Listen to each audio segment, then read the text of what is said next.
Alright, sorry about that. I had shit to do and whatever. But I was working on my mic too because I just realized the sound on that is horrible. So um, I put a thing across the mic wire and snapped it. So hasn't been working.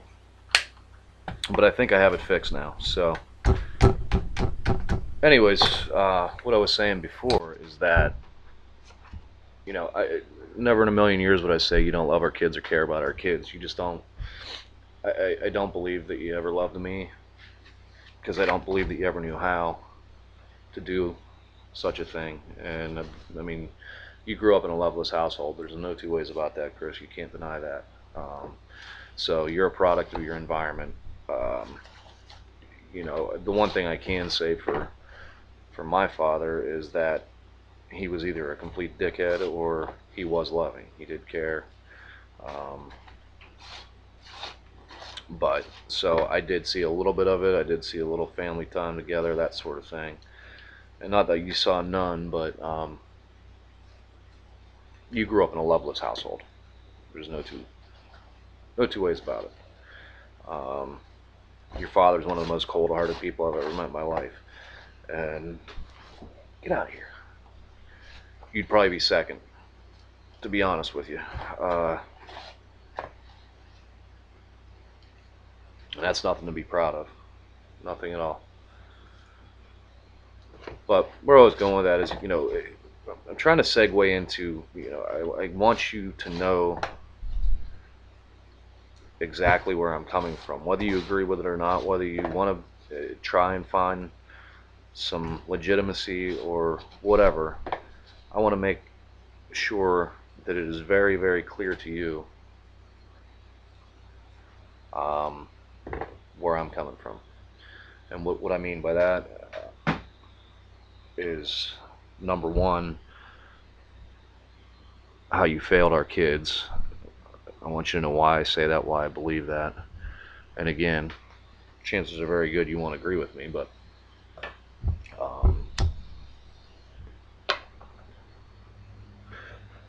that's part of your disease. So take it for what it's worth, because it is. It really is. But where I was going before I had to go back, was that with our kids, I said you never took a bullet for them, you never took a bullet for me, and you never have. Um, with our with our kids, the situation that was going on with us, you know, I had screwed up. Um, and the fact that I mentioned earlier in this is, how you continuously, year after year, over the years, many, many years, beat up on me and degraded everything. Just basically, you traumatized me. Um, so number one, right there, that wasn't doing the best you can, because you can do a lot better than that. You are better than that. So, um, so you didn't do your best for me. You didn't do your best for yourself. You didn't do your best for our kids. You did not give 100%. When we went to counseling. You promised me you would give 100%. You didn't give 100%. You didn't even give 50%, if that. So you failed there. That's number two. Um, but when push came to shove, as far as our issues went, personally, again, you did nothing. I'm reading stuff. I'm trying to figure out about myself. For the longest time, I was just like you. I admit that I didn't want to deal with any of my problems. I didn't want to deal with the shit that I had done wrong. I didn't want to face the fact that I did make mistakes. I want to know parts of it. But after that, not only did I have to learn about myself, I had to learn about you. And you did nothing. You worked. That's what you did. Every night, same thing. You got to watch the kids. I got to work. You got to watch the kids. I got to work.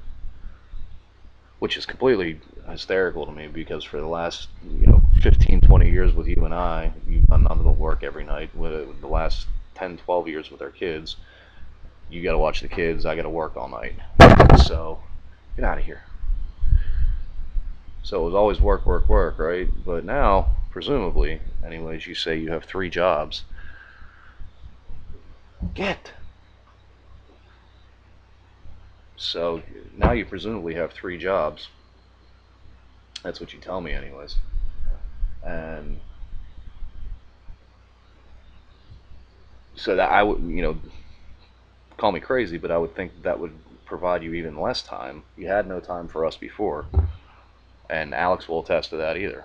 Or also, you had no time for me. You had no time for your family. You had no time for your kids. It was all, I got to work. I got to work. I got to work. So that was with 1 job. Now you have 3 jobs, and now all of a sudden, not only do you have all this spare time on your hands, well, you don't have any money, and all of a sudden you got time to run around and suck every dick in Cranberry. I find that just completely hypocritical.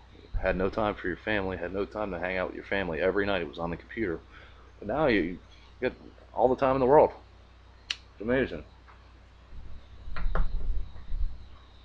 Like I said, very hypocritical, but that's nothing new for you. So, um, but boy, you talk about disheartening. Every fucking night you got to do this with you got to do the kids' homework. And you're whether wherever we were, downstairs, upstairs, you're on your fucking computer all night long. Get up to bitch a little bit, maybe eat dinner, and that was about it. But now you got all the time in the world. You can, like I said, you got time to suck every dick in town. It's really quite odd, and you took on 2 more jobs on top of that. So I just can't figure out how that pans out. So again, like I said, call me crazy, but it just really doesn't add up.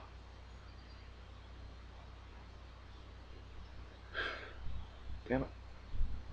So again, going back then, you didn't give anywhere close to 100% for your kids. You didn't give 100% for me. Come here, pup. And complete failure as far as that goes. You didn't try at all. Um, and when I needed you most, you weren't there. When you needed me ever for anything, again, except for financial purposes, I was there for you, whether it was computers, work, anything. Driving you all around, or, driving around town to do your work shit while you're in the hospital for you. I mean, I would have done anything for you, Chris, and I still would do anything for you. Um, but the fact, like I said, you want to blame this house thing on me, and the first 2, you're more than welcome to do that. I have no problem with that. But that being said, as I've already discussed, keep in mind there might be a reason why I didn't tell you anything. Part up here and part right there being you. So if you don't think you contributed to that at all, then you're nuts. You're nuts. I mean, just not not losing the houses, but me avoiding telling you things, me hiding things, that sort of thing. Um, Jesus, hold on.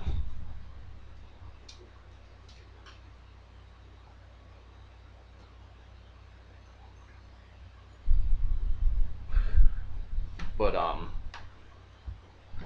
so you're a direct contributor to part of that.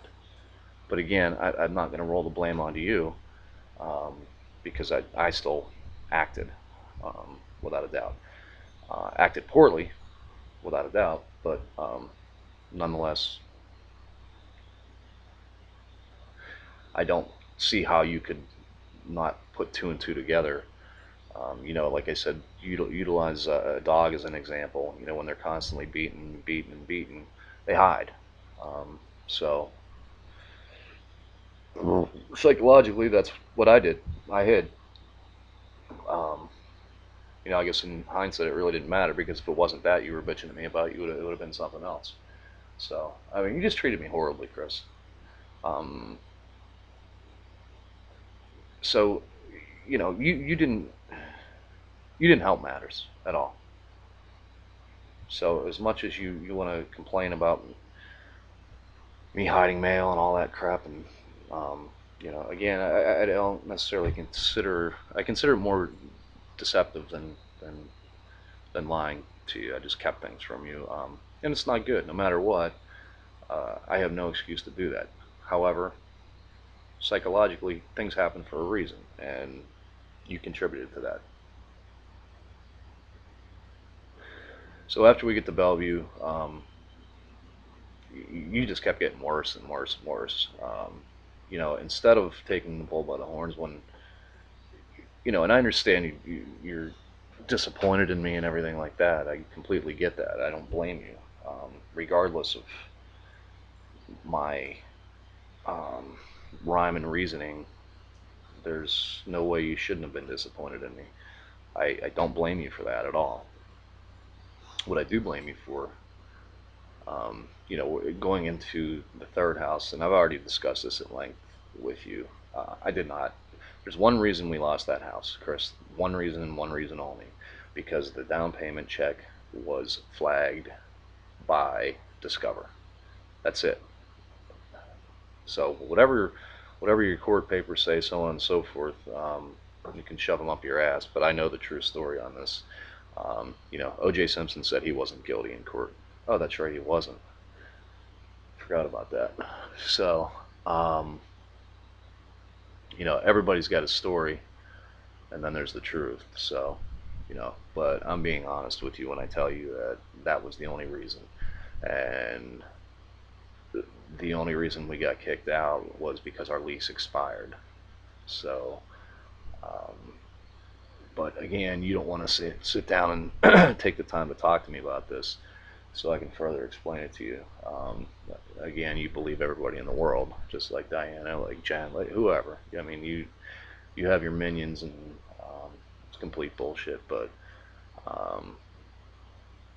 it's a completely different situation from the first two houses. So I didn't lose our stuff. I never knew anything about that. I mean, this is all shit that you made up in your head, and this is all shit that you based your actions on. So this is why it's completely not fair. That's why you didn't do your best. You didn't give 100% to your kids, to me, to your family, or to yourself for that matter. And that's a fucking crime. It's a crying shame, really. You put our kids in this situation because of shit that is not accurate, and that's a travesty. I mean, you should be stoned and pegged and fired and pissed on for something like that, and you're still doing it. You're still doing it. The shit's not accurate, Chris.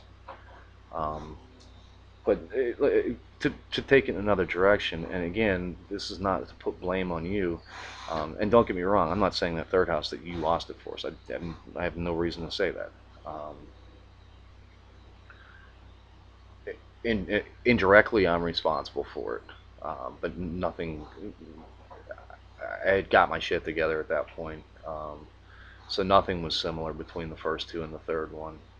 But just to take it in another direction, real quick, if I'm going into a third property with somebody, my spouse, and they had fucked up the previous two, don't you think anybody in their right mind would check out? I mean, financially I suck, but if I didn't, on other notes, I check everything out. But don't you think I don't care if you 3 times a week check with the landlord. Is everything good? Is everything good? Is everything good? Is everything good? You know, and I know your alibi is say, I finally trusted you. That's bullshit. That's a bullshit alibi. It's because, I mean, I have to earn your trust. I understand that. But, um, with your fucking affair shit and all that stuff, I want to say that I trusted you as well, but I still checked up on it without a doubt. You did no such thing. At that point, it still wouldn't have mattered either way. After that check was flagged, he wasn't changing his mind. So, in the signing your name shit, you can shove that up your ass too, because did you know you weren't aware we were applying for this apartment? I'm pretty sure that you did. That you knew that we were trying to get this apartment. So what the fuck does it matter? I don't even remember signing your name, and it was probably an application you filled out, or I had to get it to him, and you were working, or whatever the case may be. It's not something you didn't know about. You didn't know we weren't trying to get into this place. So, use that to the best of your ability, Chris. And just grasp at straws. Anything you can fucking find, you can grasp at. I gotta go get Shane.